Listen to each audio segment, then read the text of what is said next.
সবাই কেমন আছেন? আশা করি ভালো আছেন। আজকে নিয়ে এসেছে পার্শে মাছ। আমি পার্শে মাছগুলোকে কেটে নেব, কেটে ধুয়ে রান্না করব। আজকে আমি পার্শে মাছের আলু বেগুন বড়ি দিয়েও ঝোল করব না, সর্ষে পোস্ত দিয়ে ঝালও করব না। আজকে পেঁয়াজ দিয়ে, টমেটো দিয়ে, আদা বাটা দিয়ে ঝাল করব।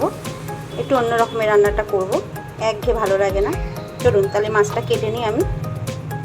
দেখুন মাছগুলো কাটছি, কীরকম পেট বেরিয়ে যাচ্ছে, কিন্তু দেখুন মাছগুলো কিন্তু কানকোগুলো কত টাটকা, কিন্তু কাটলে কীরকম সব পেটগুলো বেরিয়ে যাচ্ছে, ভেঙে যাচ্ছে, কিন্তু কোনো গন্ধ নেই বা কিছু নেই, কিন্তু পেট গড়ে যাচ্ছে। এদিকে মাছ টাটকা কানকো।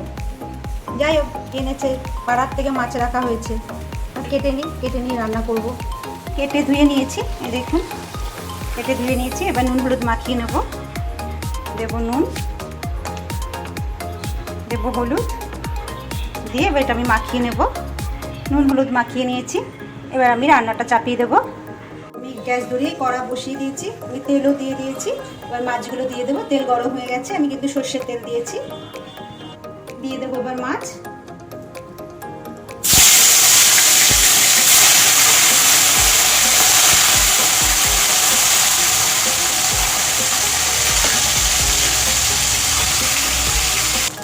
মাছগুলো আমি উল্টে দেবো।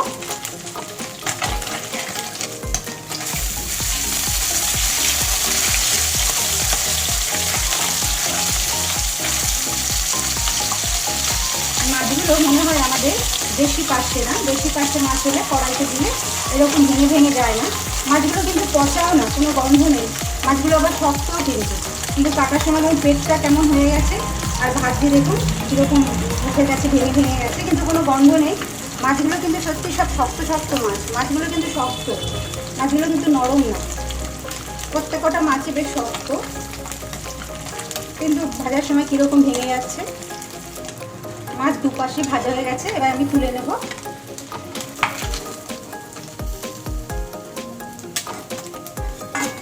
কড়া করে ভেজে নিয়েছি মাছগুলো আমি, দেখুন কড়া করে ভেজেছি, বাদ বাকিটা আমি ভেজে নেব।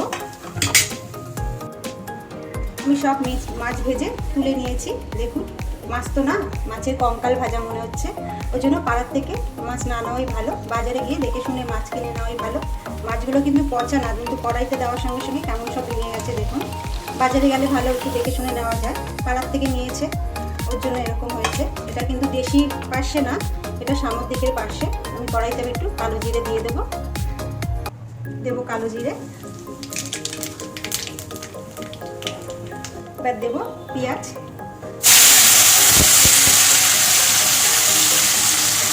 এবার দিয়ে দেবো নুন।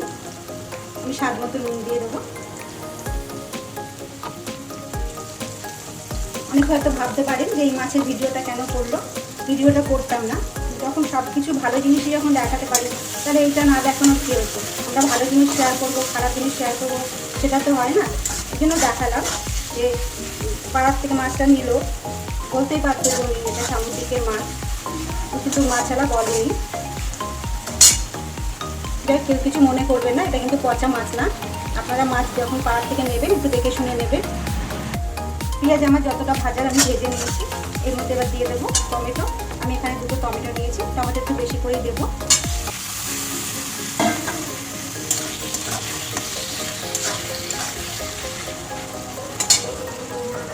আমি টমেটোটা দিয়েও একটু ভালো করে ভেজে নিয়েছি। এর মধ্যে এবার গুঁড়ো মশলাগুলো দিয়ে দেবো। জিরের গুঁড়ো, হলুদ গুঁড়ো, লঙ্কার গুঁড়ো, ধনিয়া গুঁড়ো দিয়ে দেবো। একটু জল দেবো একটু জল।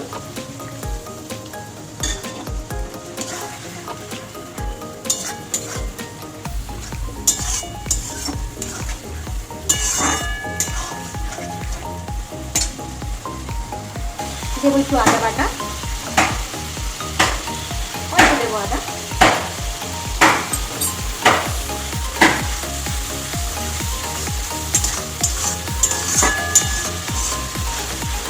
ভালো করে কষে নেব।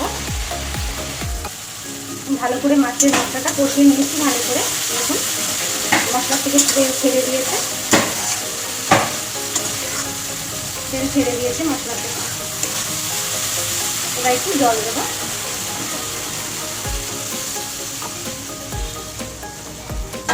আর জল দেবো না, যেহেতু ঝাল করবো।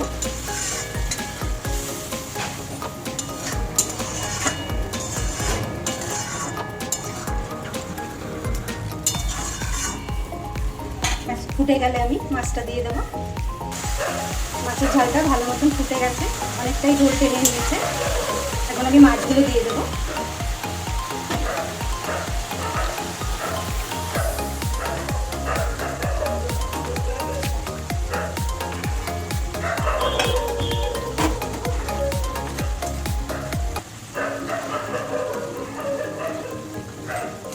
মাছগুলো একটু ভালো করে একটু ফুটে গেলে আমি নামিয়ে দেবো।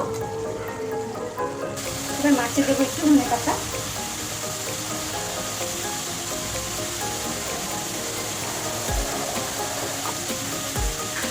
মাছের ঝাল হয়ে গেছে, আমি এবার নামিয়ে নেব।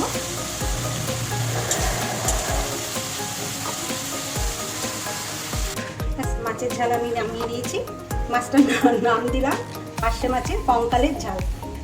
এই যে নামিয়ে নিয়েছি। ব্যাস আজ এই পর্যন্ত। সবাই ভালো থাকবেন, সুস্থ থাকবেন। যদি রান্নাটা ভালো লেগে থাকে একটা লাইক দিয়ে দেবেন।